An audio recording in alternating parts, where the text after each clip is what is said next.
If it is Thursday, former President Donald Trump returns to Capitol Hill, the first time he's been there since his criminal conviction in the January 6th insurrection, rallying Republicans in the House and Senate around an anti-crime, anti-immigration, and anti-Biden election message. Plus, President Biden signs a 10-year security pact with Ukrainian President Volodymyr Zelensky at the G7 in Italy, speaking to reporters for the first time about his son's conviction on criminal gun charges. And a unanimous ruling from the Supreme Court, a major decision on a widely used abortion pill that can remain on the market, according to the court, at least for now. It is a significant setback for anti-abortion advocates, but Democrats are arguing the ruling is not a win. It is only a warning about the abortion rights fight ahead.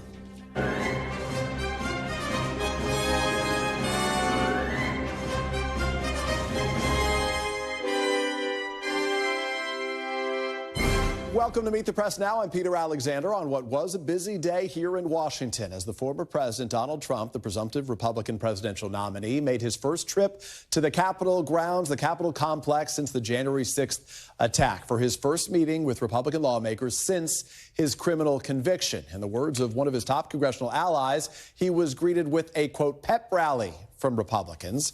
The former president started this day behind closed doors with House Republicans pitching a 2025 agenda of tariffs and deportations, while also reportedly maligning the Justice Department. A source in the room tells NBC News that Mr. Trump also called Milwaukee, the site of the upcoming Republican National Committee convention, horrible, and that it was overrun by crime.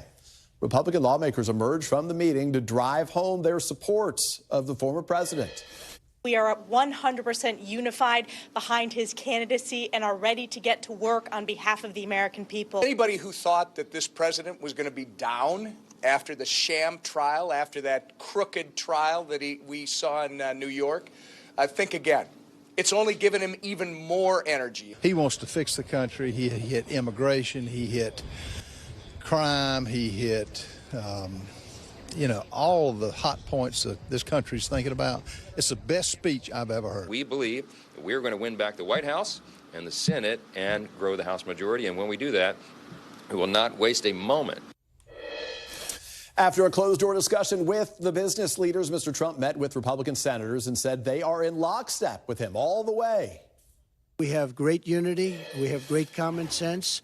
A lot of very smart people in this room and a lot of people that love our country. They love our country beyond just about all else. This is an outstanding group of people. I'm with them 1,000%. They're with me 1,000%. We agree just about on everything, and if there isn't, we work it out. And I've had a really great relationship with just about everybody here, and just about all of the senators. And if it wasn't fantastic, it gets worked out. And we have one thing in mind, and that's making our country great. Mr. Trump's visit comes as congressional Republicans are looking at ways to use their power to undermine his guilty verdict in Manhattan and to disrupt local and federal investigations tied to the former president. A group of Senate Republicans led by Vice Presidential hopeful J.D. Vance have said that they will try to hold up presidential appointments in response to, quote, the current administration's persecution of President Donald Trump. Political reports that Mr. Trump asked House Speaker Mike Johnson to find a way to, quote, overturn his Manhattan conviction. Of course, that was done in New York. It was not a federal court proceeding. They also report that the speaker might be warming to the idea of trying to defund special counsel Jack Smith to thwart the criminal investigations into Mr. Trump's mishandling of classified documents and his actions surrounding the January 6th insurrection, the riot we saw on Capitol Hill that day. Joining me now from with the latest on Capitol Hill is NBC's Ali Vitale. Ali, so let's pull back the curtain on some of those closed-door meetings. Yeah. What did they talk about inside? What was the mood like among Republicans and among the former president's team? He looked pretty good in terms of feeling good about the way things went, and there was a lot of positive talk about him from his closest allies.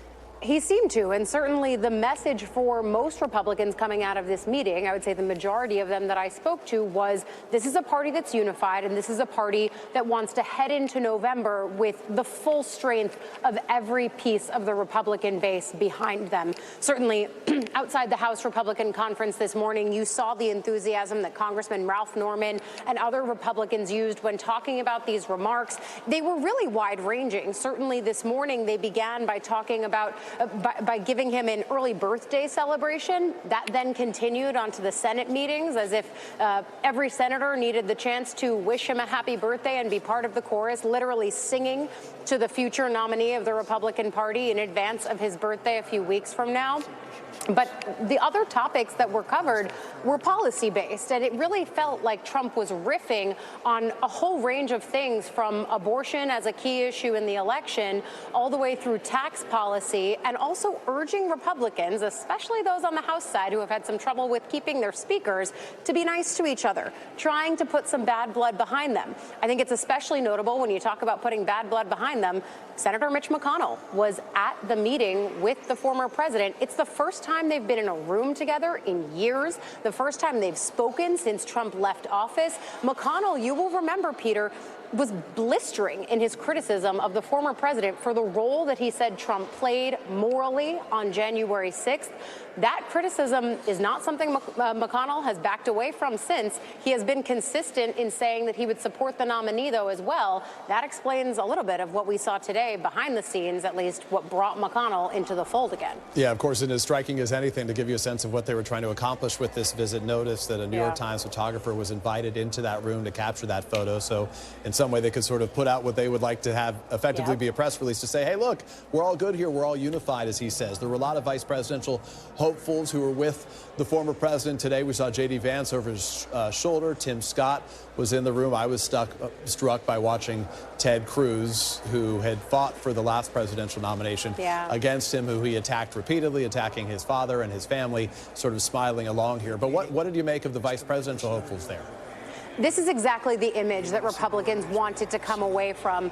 Most of the members who are behind him right now are people who have been behind Trump consistently. You don't, for example, see in that image Congressman John Thune, who was critical and then ultimately endorsed Trump. You don't see Senator Mitch McConnell standing right next to him. But, of course, we did see them in the meeting, and that speaks to the larger unity message. In terms of the way that he talked about the vice presidential contenders, it was a lot of the same things we've heard him say publicly, only saying them now to the senators' faces, and with all of the senators who are being considered in the same room. I mean, you've got J.D. Vance there rubbing shoulders with the other folks who are vying against him for that vice presidential position. I asked Senator Marco Rubio, who's one of those that's in contention, were there any head tilts or nods in this meeting about the VP?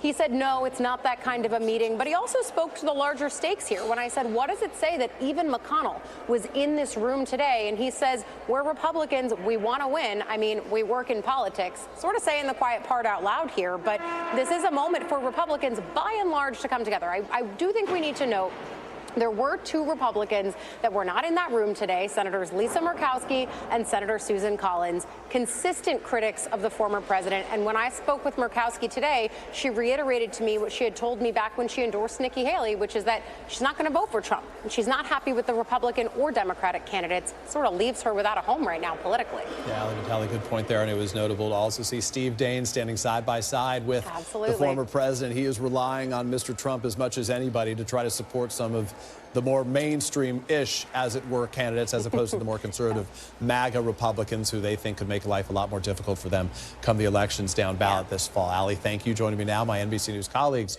Jonathan Allen, Dasha Burns, who, of course, follows the Trump campaign for us. Former North Dakota Democratic Senator Heidi Heitkamp is with us. She is now a CNBC contributor.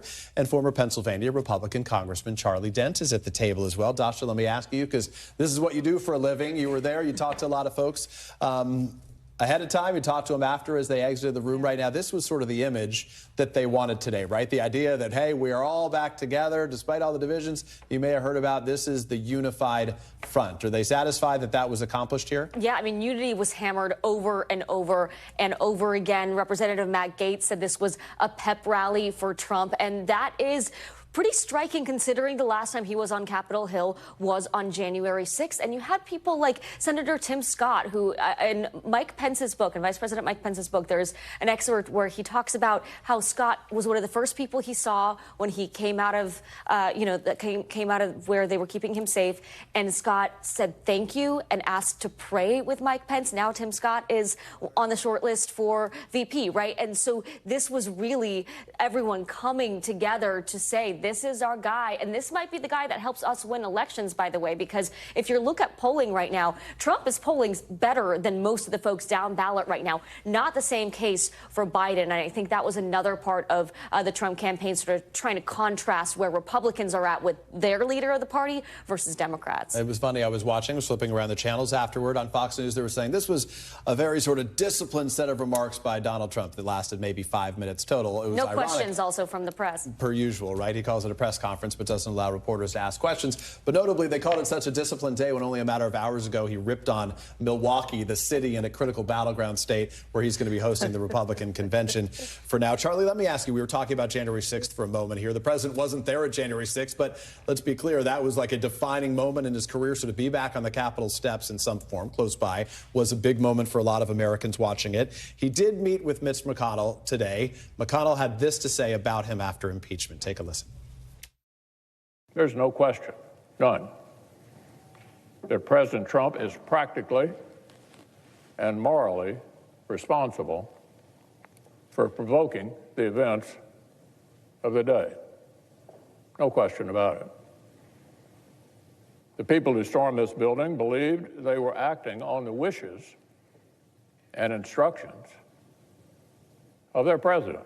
The leader of the free world cannot spend weeks thundering that shadowy forces are stealing our country and then feign surprise when people believe him and do reckless things. So, of course, he is the outgoing Senate Majority Leader. There'll be a new one, likely one of the men who was in that room. We could find out. John Cornyn wasn't there, but of course, there are a lot of others, Rick Scott, who want that position. What does this say about the Republican Party that Mitch McConnell, its most powerful figure in the Senate right now, said that several years ago and today is hand in hand with the former president? Well, I think there was a lot of awkwardness to this whole meeting, particularly in the Senate. I think there are at least 4 or 5 of the senators, Republican senators, who voted to convict him. Senator Todd Young has been critical. This is look, there's a lot of happy talk about unity. I'm not so sure they are so unified. I mean, there's the Larry Hogan trashing by Lara Trump that is also hanging over this. So I still think there's a lot of discomfort among Republicans, particularly Senate Republicans, because of the way Trump and his family have handled the Hogan matter and, of course, the events of January 6th, which many of them haven't gotten over. So this is more of a facade than a real display of unity. Mostly because they need a little Trump love to win their own seats at home? Is that just as simple as that? Well, yeah, but look, there was just a special election in Ohio a couple days ago where the Republican candidate significantly underperformed. That Trump won that district by 29 points. Right. The Republican candidate won it by 9 or 10 points.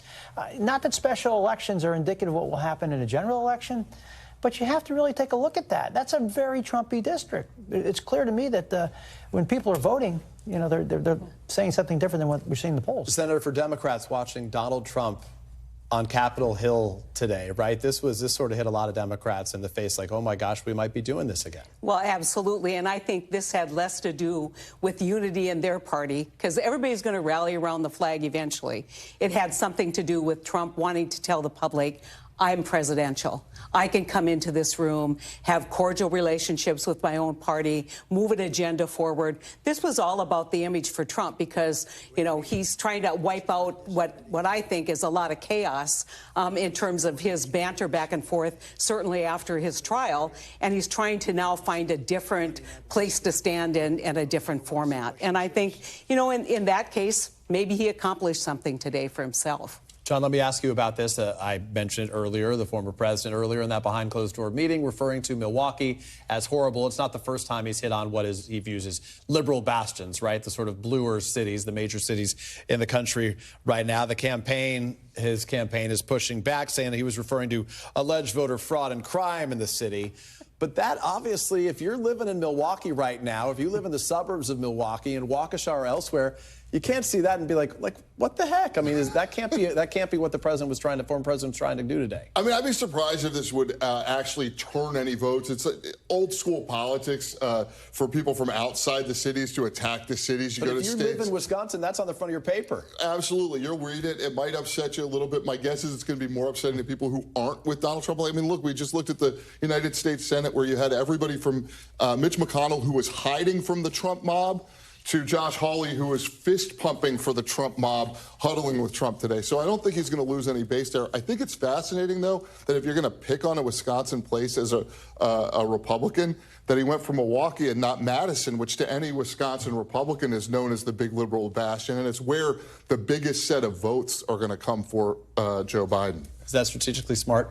To trash Milwaukee? No, but at the end of the day, probably not going to hurt him too much, but he's not going to get a whole lot of votes out of Milwaukee. But no other politician would do that. But think about this. His base has become working class men and women, right? Milwaukee, Madison, mainly liberal elites. Milwaukee's full of so-called Reagan Democrats. It's full of people. Right. It's full of union members. I don't think when people pick on your city, you're going to take it all that personally. But I think it just shows that even in the most controlled of circumstances, this guy can't be controlled. I mean, right? I mean, he's going to say something that will eclipse the other headlines, and that's what the comment on Milwaukee did. Took away from his message. Let me ask you a quick question about your home state, since you're sitting here in front of me. There's a guy named Doug Burgum, governor of the state of North Dakota right now. Burgum obviously high on the list. J.D. Vance, Doug Burgum, the names I keep hearing at the top of the list for the former president right now. What should Americans know about Doug Burgum? Do you think he would be a good vice president of the United States? Well, I think Doug Burgum is a traditional classic Republican. And so that's an interesting contrast. He's never been MAGA back in our state. He has always been kind of, okay, how do we move an economic agenda forward? And so I think for a lot of people who think Donald Trump's old, you know, this guy, he's not a fist pumper. He's not Josh Hawley. Maybe he'll bring us back to a party that is pro-business, pro-trade, you know, pro-American, you know, enterprises. And so I think in some ways it's smart for the president to consider him. And he's got money. Yeah, well, I mean, I don't think he's going to stop spending money on this race if he's not the vice presidential nominee. I think he's going to continue because that's his future, right? He's young. He's, well, young. I'm young, I guess. by comparison, right? He's got a long political career ahead of him if he's smart and sticks around with this. We're all young and beautiful, as are all the viewers. Heidi, thank you, Charlie Denton. Nice to see you. John Allen, Tasha Burns, per usual. Thank you. Coming up, President Biden stands with President Zelensky on the world stage and addresses his son's criminal conviction on camera for the first time. We're going to take you live to Italy at the G7 next. Plus, Senate Republicans just voted to block a bill that would safeguard access to IVF treatments as the reproductive rights fight ramps up in the courts, in Congress, and in the religious fabric of American society. More on all of it ahead. You're watching Meet the Press now.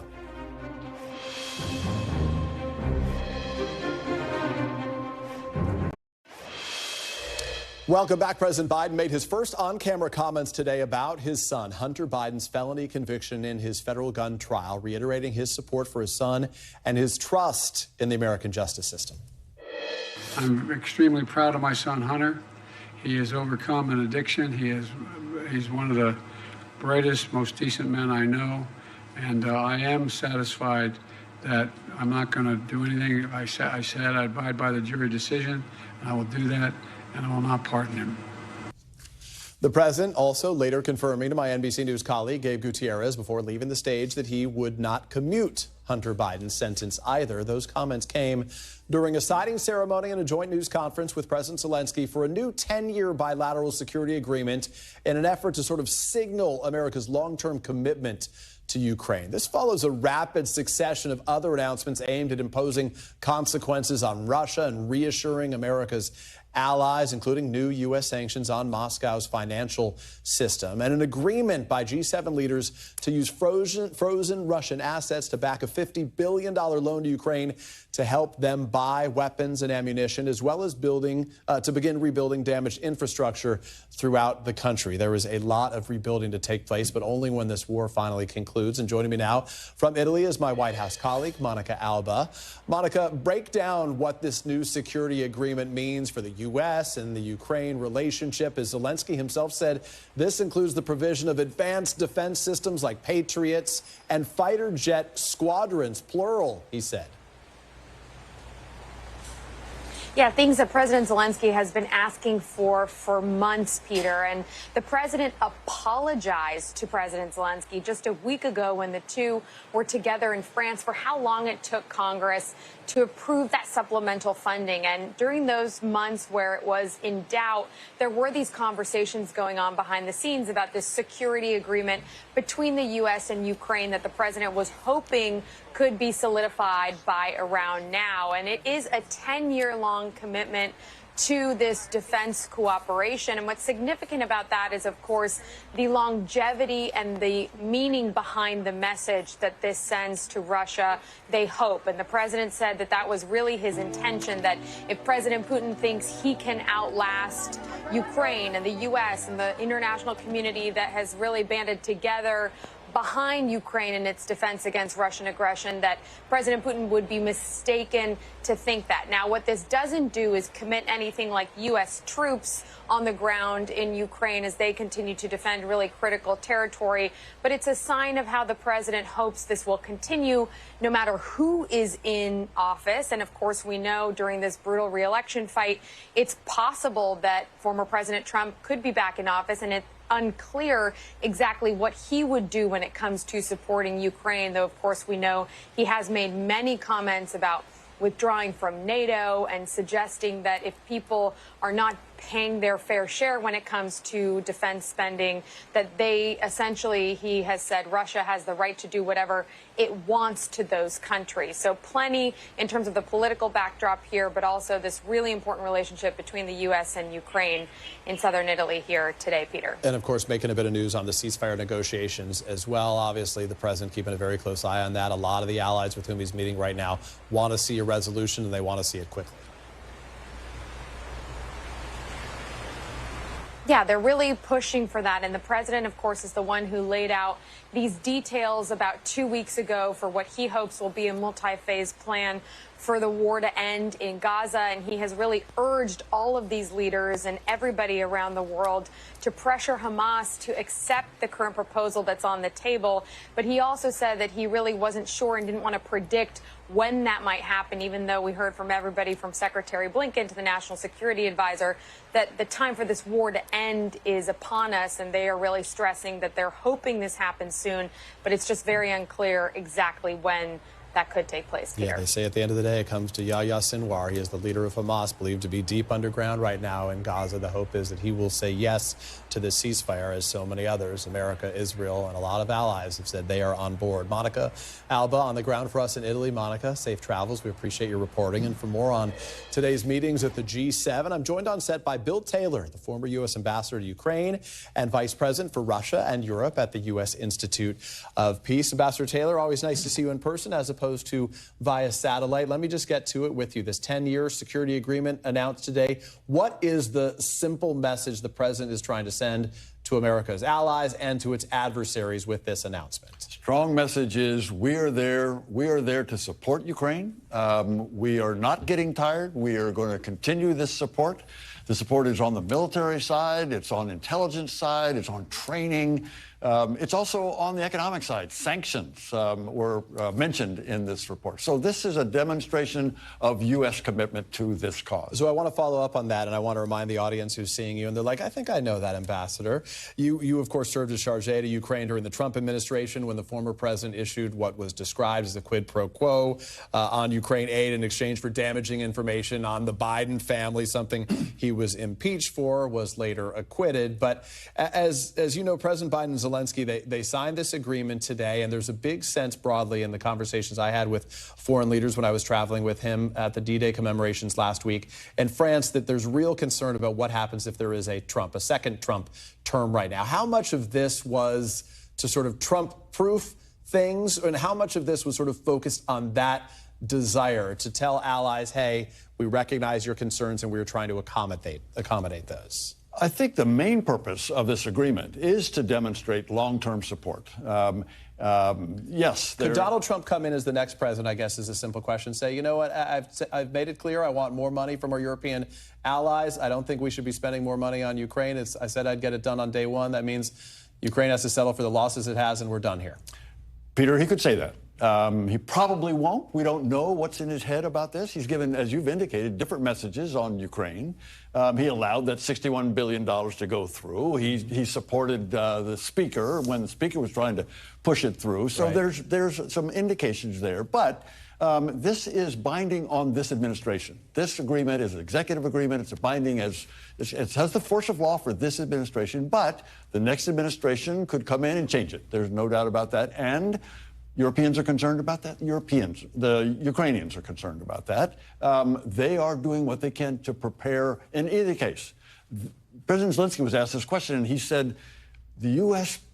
people, the American people, they support this. And he's right about that. And the Congress supports that. And he's right about that. So he is hoping that any president will reflect that interest. There was a big announcement that came out of the G7 today. This, of course, is about the $50 billion loan that was agreed to by these allies. They say it would be backed up by frozen Russian assets right now. Is that doable? Walk us through the desire there. It's definitely doable. So it hasn't been done before, I guess. It has not been done before, and a lot of legal work has gone into this, and now the legal issues seem to have been addressed. There's some political work, and that seems to be addressed. So the Europeans and the Americans now, to be fair, the Biden administration was not initially on board on this. They've looked at it, and they've concluded this is a good idea. They've concluded that this money, this is Russian central bank money. This belongs to the Russian government, not to any individual. It's the Russian, and the Russians are the ones that have damaged Ukraine. It makes sense for them to pay for the reconstruction. So how to do that, and a lot of different ideas. This one is a pretty innovative idea. There's about $280 billion sitting in frozen accounts, mostly in Belgium, interestingly enough, where it's drawing interest. That interest is about $3 billion a year. That $3 billion a year can pay the premiums on a loan.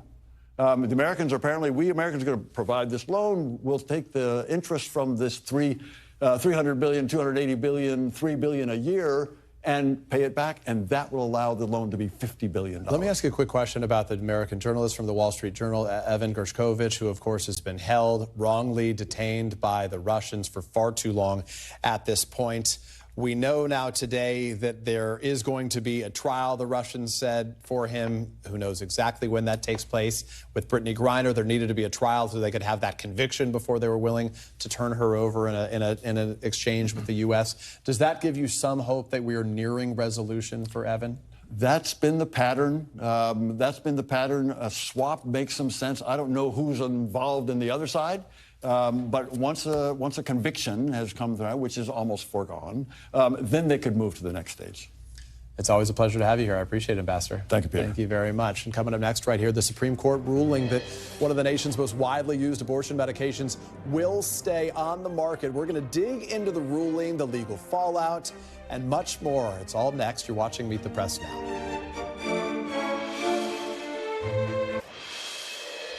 Welcome back, and we turn now to what was a major ruling from the Supreme Court as the justices upheld access to a widely used abortion pill in a unanimous decision. The court rejected a challenge to the FDA approval of mifepristone that was brought by a group of anti-abortion rights doctors, ruling that the group did not have the standing needed to bring the case. Justice Brett Kavanaugh wrote the opinion on behalf of the justices, saying in part, quote, "The plaintiffs do not prescribe or use mifepristone, and the FDA is not requiring them to do or refrain from doing so. Rather, the plaintiffs want the FDA to make mifepristone more difficult for other doctors to prescribe and for pregnant women to obtain. Under Article 3 of the Constitution, a plaintiff's desire to make a drug less available for others does not establish standing to sue." And joining me now on set is NBC News Washington correspondent Yamiche Alcindor. Also with me is Caroline Kitchener, the national reporter for the Washington Post, who covers the issue of abortion. Caroline, I want to get to you in a moment. Yamiche, if you can walk us through this. This was a unanimous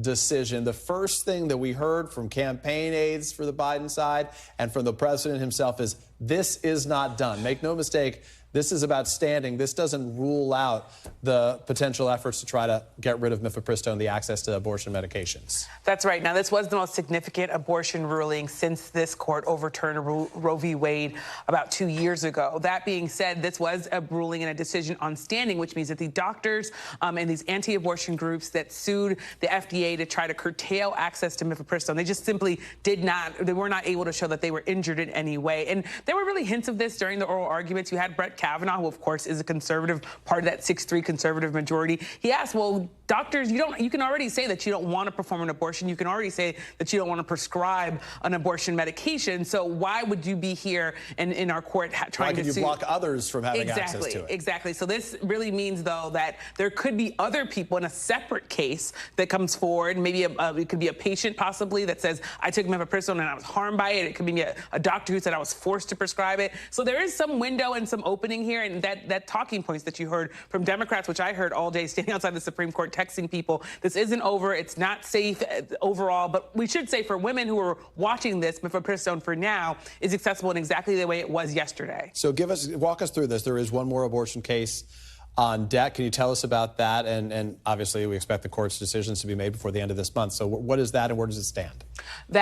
We have not gotten that decision yet. It's really a decision it's a case that's focused on an Idaho rule. It's really a near total ban in that state on abortion. And the Biden administration is essentially saying that there's a federal law called EMTALA, which is really about emergency care. They're saying that Idaho's near total ban on abortion conflicts with federal law that says that you have to be able to give people emergency care, which includes if someone is having an abortion or having a miscarriage, if there's some complications there, you can't just say, well, I don't want to help you and put people's lives in danger. Right. And this is, of course, a lot of the stories that we hear from Democrats. They say women are having miscarriages in bathrooms. We hear from the vice president a lot, who was very quick to come out today and talk about this ruling. So there's really, I think, a lot there that's still to be watched there. So we're still watching that case along with the 25 other, including that case, rulings that we're still waiting for the Supreme Court to make. And Yamisha, I know you're going to be joining me on our panel on Meet the Press this Sunday. We'll look forward to more of your new reporting then when we see you. And Caroline, let me ask you, as Yamish just noted, the court did not have to grapple with the issue really because they dismissed it on standing. So how are those anti-abortion rights groups viewing this right now? How are they exploring other routes, perhaps, to bring medication abortion back before the courts? Well, I had multiple people today from the anti-abortion side say to me, this is not over, we are not done. There are a lot of different things that they could do next. I mean, one, as you mentioned, is certainly continuing this case with different plaintiffs. There are already different plaintiffs waiting in the wings. Several states have actually had the green light already to join the litigation, saying that they have been harmed as a state. But I think the biggest way that abortion pills could conceivably be cracked down on over the course of the next year is if Trump wins. There is a lot that a Trump administration could do with an anti-abortion head of the FDA and anti-abortion head of HHS to implement a lot of additional restrictions that would make abortion pills much harder to get nationwide. Are we likely to see more of the sort of targeting of conservative judges like Judge Kaczmarek in this case? I mean, I think that's hard to say. I mean, Kaczmarek is already playing a role by, green-lighting these additional plaintiffs. So, I think it's fair to say that these groups are likely to target the conservative judges and that Kaczmarek may still have more of a role to play as well. So let's walk through the political implications of this decision today. We heard from President Biden saying, in part, today's decision does not change the fact that the fight for reproductive freedom continues. It does not change the fact that the Supreme Court overturned Roe v. Wade 2 years ago and women lost a fundamental freedom. So how crucial is this topic, reproductive rights, reproductive freedom, to Democrats and their electoral hopes? Every time I talk to them, they talk about democracy, reproductive rights, and the economy.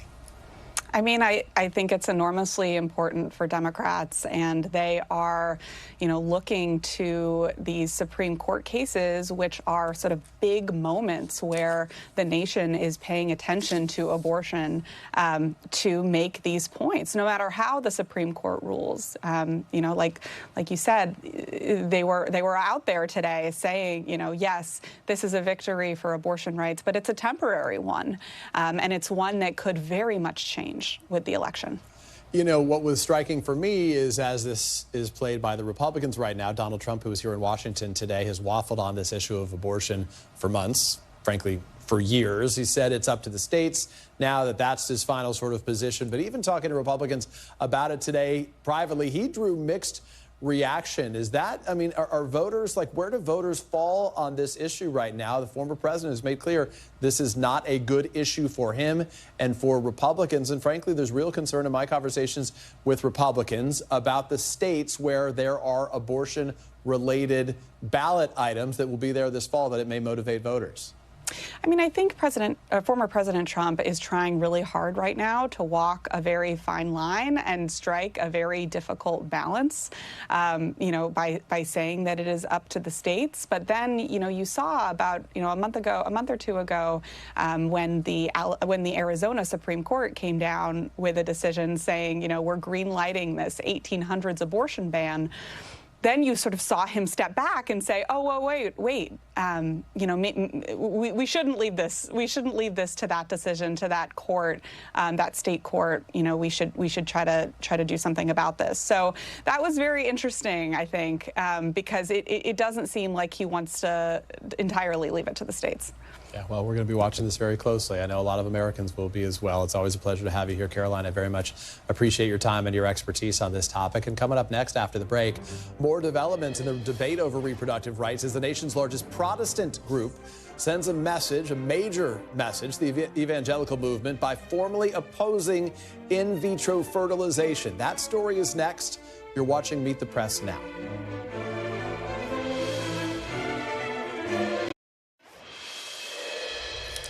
This afternoon, as expected, Republicans blocked a Democratic-led effort in the Senate to enshrine protections for in vitro fertilization into law after Democrats blocked a narrower Republican bill last night.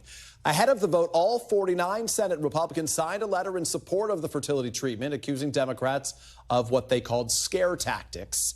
This week, the debate over IVF treatments also surfaced at the Southern Baptist Convention. The nation's largest Protestant denomination sent a major message to the evangelical community yesterday by voting to formally oppose IVF treatments.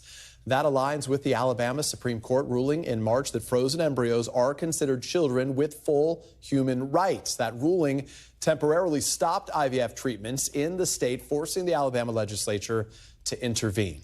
And joining me now is Elizabeth Dias, national religion correspondent for The New York Times. She is also the co-author of The Fall of Roe, The Rise of a New America.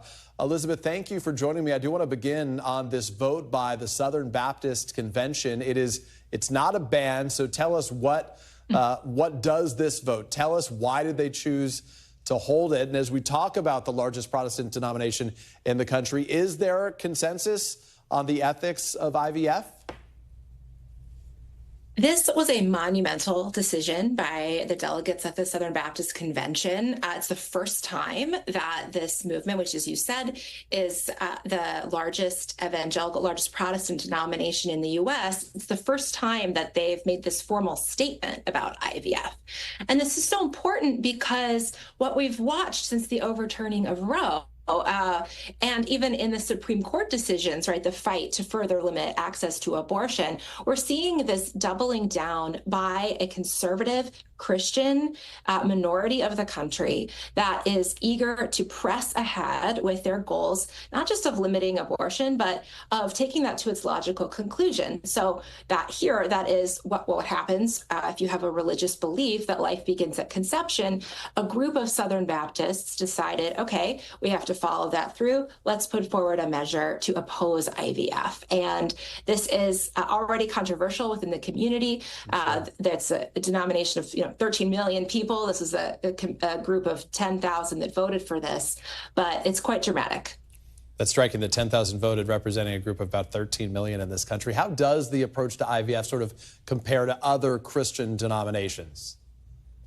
Well, Catholics, actually, their theology tends to be more opposing of IVF than evangelical traditions, but there's been a move recently over the last several years, maybe this past decade, of emerging of conservative Catholic and evangelical ideologies, largely because of politics, right? we're watching politics shape the American church, not just church shape our politics in this country. So what happens next, I think, especially for evangelical millennial women who were very vocal after the Alabama ruling, saying their great fears about what this could mean, I'm very curious to see what they do next. But we have to pay attention to what's happening with the role of religion, and especially Christianity, in changing the very makeup of American families. And Elizabeth, let's put this in a little bit of political context here, which we can't ignore, right? This comes just months after the Alabama court ruling, and as lawmakers in Washington are grappling, obviously, with potential protections for IVF. What kind of political influence does a group like the Southern Baptist Convention that we saw today have on issues like this? What does it tell us about the way this debate's going to go in Washington as we move forward? Well, it's notable that former President Trump addressed a segment of this at this very same conference, right? And he, even though he has been more vocal, saying things like he would protect IVF, he also is continuing to court this hard edge of the conservative Christian right. And when he was, the particular section he was speaking to was actually the group within this convention that wants the total abolition of abortion, often without exceptions of any kind. So they are influential, they're very active in politics. And as our book, The Fall of Roe, The Rise of a New America documents, it was this more under the radar network of conservative Christians who worked for years, ultimately resulting in the overturning of Roe v. Wade. And so... No, I'm sorry, I didn't mean to interrupt you. I was just going to say, as a final thought, I just wanted your take, given you cover the intersection of this topic and religion, of course, and given the Mifepristone ruling today by the nation's highest court, what you're hearing within those communities in reaction to that, and you know, to the point that a lot of the president himself was saying, this seems like a fight that is not done yet. Well, the lawyers who were arguing to restrict Mifepristone, who lost today, they're with the Alliance Defending Freedom. They were major players in the overturning of Roe v. Wade. We document all their behind-the-scenes work in the book.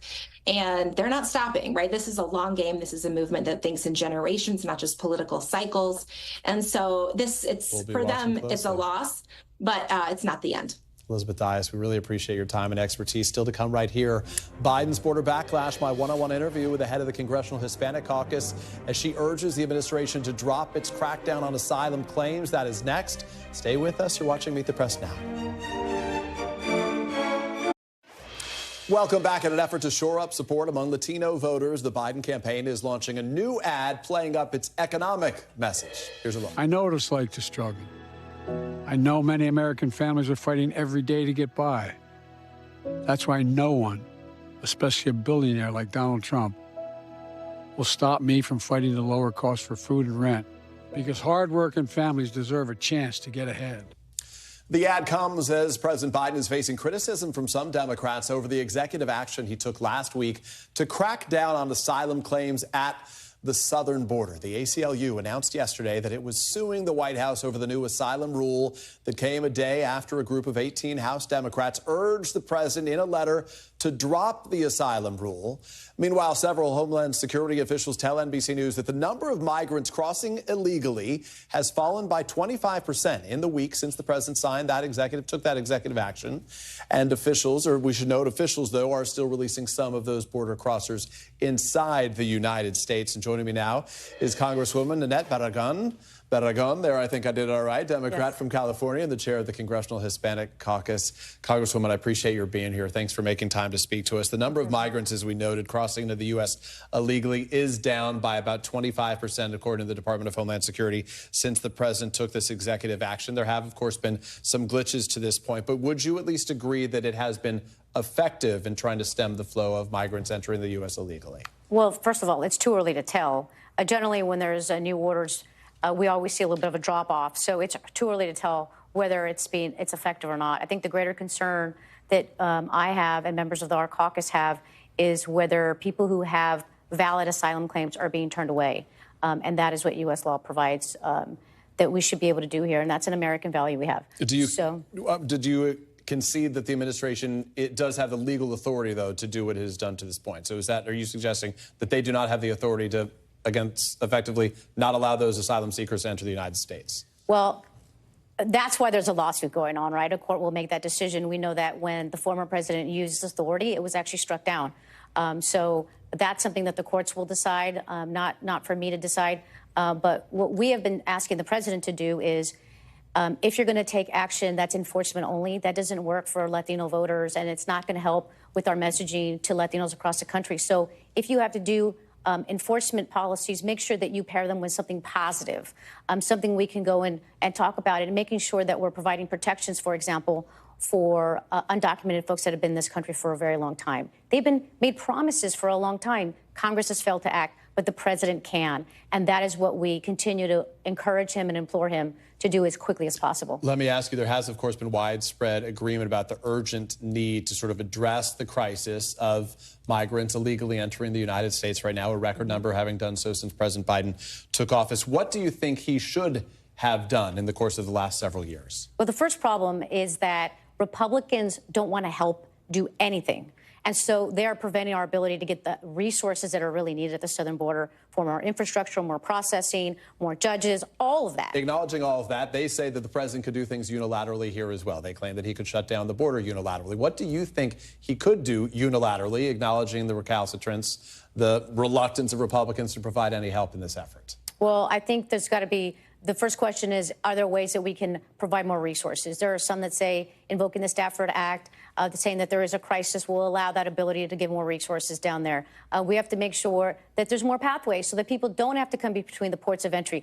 Remember, that's why they're coming between the ports of entry, because they can't go to a port of entry. They either can't, or they can't get an appointment on the CBP One app, right? That's already full. So people that are desperate fleeing violence need a pathway to come here. And right now, what we're doing is we're saying, nope, no pathways. We're not going to do it. And that's where we believe is contrary to what the asylum law provides and what it should provide. There's the politics, there's the policy, there is also the politics, as you know well here right now. President Biden won the Hispanic and Latino vote by 32 points in 2020, but our own recent polling from April shows President Biden leading Donald Trump by just 10 points right now among Latino voters in a hypothetical two-way race. He's 17 points apparently underwater, according to the recent polling, when it comes to Latino voters' approval of the way he is handling his job. How does he turn those numbers around? What in particular is the president failing to say to resonate with the Latino community, acknowledging, like any community, it is not a monolith?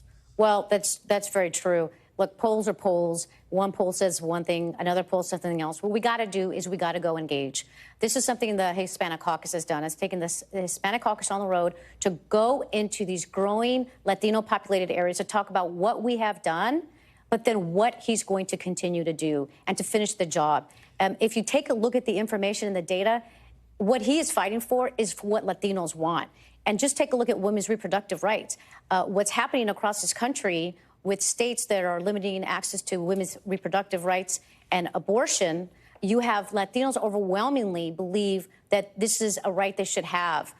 Nevada is a good place to look at. 81% of Latinos believe that there should be the ability for women to get reproductive health care and an abortion. And that's something Trump didn't even talk about in his last rally there. And Latinos widely, like a lot of Americans right now, talk about their top priority being the economy, though reproductive rights is clearly an important one as well. It's why the president focuses on the topic of the economy, not identity politics, but on pocketbook issues in this latest ad that he is doing right now. Should Latinos be satisfied with the way the president has handled the economy? Prices remain too high for a lot of Americans. Inflation, acknowledging coming out of a pandemic, was quite high, 40-year record it hit only a couple of years ago. Should they be satisfied with his handling of the economy? I think that you definitely need to look and say Biden has done a whole bunch of things for Latinos as it impacts the economy. Unemployment is at a low number. The price of insulin is coming down. There's a lot of things we could talk about, but people don't feel it. And that is what is happening. People don't feel it yet. Some of these policies haven't gone into effect yet. The infrastructure law, another example, it's creating jobs. What kind of jobs? Construction jobs. Those are economic issues for Latinos. So I get that they don't feel it. So how do you make them feel it if they don't feel it yet and you only got 5 months till Election Day? Some of that is the policies haven't been implemented yet. I mean, just take a look at the IRA and the energy savings there, right? The energy savings there people don't feel because they haven't been rolled out yet. And this is the whole argument. Look, this president inherited a horrible situation from Donald Trump with COVID. He brought us back from COVID. right? We put money into the American Rescue Plan. We put money in the infrastructure bill. All of these things, now we need to let him finish the job, and needs 4 more years to do that. Yeah. So we need to go across this country. We need to talk about what's been done, but also what he is going to continue to do along with House Democrats to make sure that they're in a better position. And let's not forget here, the contrast is that Donald Trump is not for Latinos. It's not for making sure that he's not watching out for their economic interest. He's for more tax cuts for the rich. That is not the population we're talking about with Latinos. Yeah, Congresswoman Nanette Barragán, appreciate your time. Thank you so much for being with us. Thank you. Appreciate it. And I'm back tomorrow with more Meet the Press Now. NBC News Now coverage continues with Tom Costello in for Hallie Jackson.